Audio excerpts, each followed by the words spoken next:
Assalamualaikum warahmatullahi wabarakatuh. Kami dari kelompok 6 izin melakukan presentasi hasil diskusi dari kelompok kami yang berjudul Perancangan Startup Transformasi Sahabat Belajar, yang beranggotakan saya sendiri, Helvia Desa Putri, dan rekan saya Anissa Permatasari, dan Aulia Nabila Pratiwi, Desika Putri Pertiwi, dan Esti Wahyu Selvianti. Yang pertama, startup ini berfokus pada rendahnya akses dan keberlanjutan pendidikan di daerah pelosok Indonesia. Mengapa masalah ini penting? Angka putus sekolah di Kabupaten Gunung Kidul saja terdapat 336 anak usia 7-18 tahun yang putus sekolah dalam setahun. Rendahnya partisipasi sekitar 20% anak usia SMA, sekitar umur 16-18 tahun tidak bersekolah. Kesenjangan digital, sekitar 34% masyarakat di pelosok belum memiliki akses internet, sehingga tidak bisa mengikuti pembelajaran daring secara maksimal.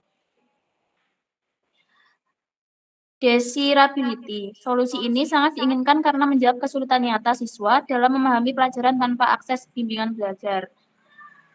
Feasibility, layanan ini layak dilakukan dengan mengandalkan tenaga pendamping, lokal, relawan, ataupun mahasiswa.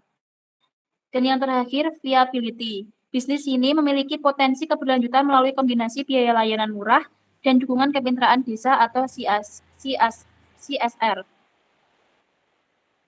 Selanjutnya akan dijelaskan oleh rekan saya. Baik, selanjutnya saya akan menjelaskan target market atau target pasar spesifik. Yang pertama ada segmen demografis atau anak usia SD sampai SMP dari keluarga dengan ekonomi menengah ke bawah. Selanjutnya ada segmen geografis atau masyarakat yang tinggal di wilayah terpencil dengan akses internet terbatas seperti pedesaan Kabupaten Gunung Kidul.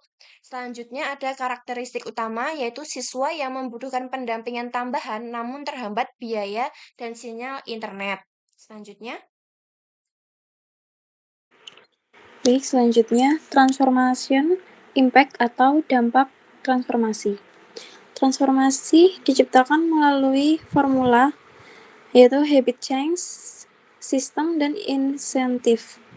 Habit change atau perubahan kebiasaan yaitu mengubah pola belajar dari yang sebelumnya pasif karena keterbatasan akses menjadi aktif berdiskusi melalui pendampingan komunitas yang dekat dengan rumah. Yang kedua, sistem mengimplementasikan sistem bimbingan belajar hibrid atau kelas offline langsung di desa yang didukung materi digital hemat kuota melalui HP. Yang ketiga, insentif memberikan akses materi dasar secara gratis dan biaya kelompok yang sangat ringan untuk memotivasi orang tua tetap menyekolahkan anaknya. Jadi selanjutnya,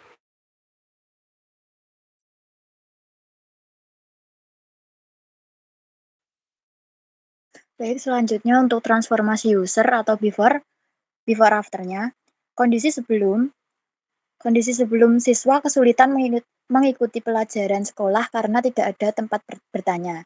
Kondisi sesudahnya, siswa lebih memahami materi melalui bimbingan intensif dan inklusif. Yang kedua, kondisi sebelumnya terhambat biaya tinggi untuk mengikuti bimbingan belajar komersial. Dan untuk kondisi sesudahnya, yaitu akses bimbingan tersedia dengan harga sangat murah melalui paket kelompok. Yang ketiga, untuk kondisi sebelumnya yaitu risiko putus sekolah yang tinggi akibat kurangnya motivasi dan akses. Dan untuk kondisi sesudahnya yaitu resiko putus sekolah menurun seiring meningkatnya kepercayaan diri dan motivasi belajar. Dan untuk referensi sumber penelitian kita ada di Badan Pusat Statistik dari Kabupaten Gunung Kidul.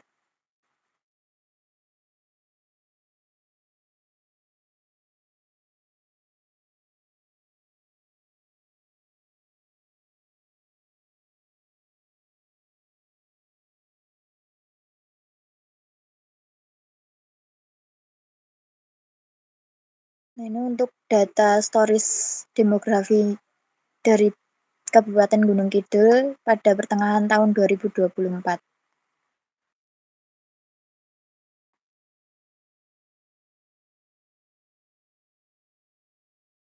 Selanjutnya akan dijelaskan oleh Mbak Aulia.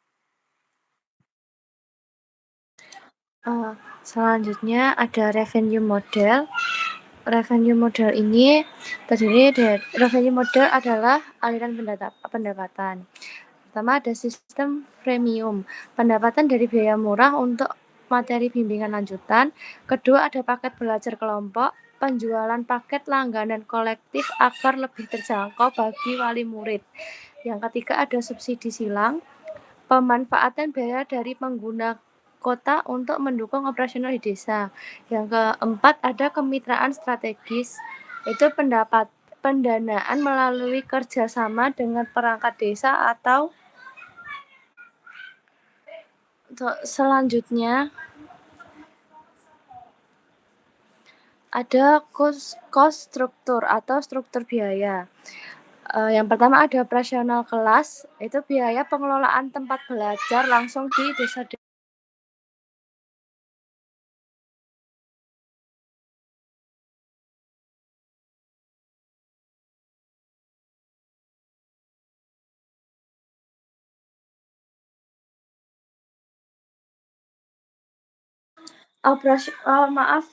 Saya ulangi, yang selanjutnya ada cost struktur atau struktur biaya.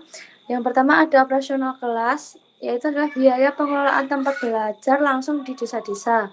Yang kedua, insentif pengajar, biaya untuk memberikan kompensasi kepada mentor atau relawan lokal.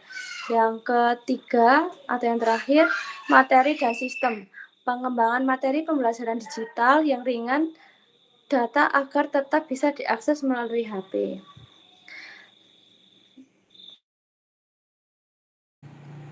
Sekian presentasi dari kelompok kami. Apabila ada salah kata, kami mohon maaf yang sebesar-besarnya. Wassalamualaikum warahmatullahi wabarakatuh. Waalaikumsalam. Maaf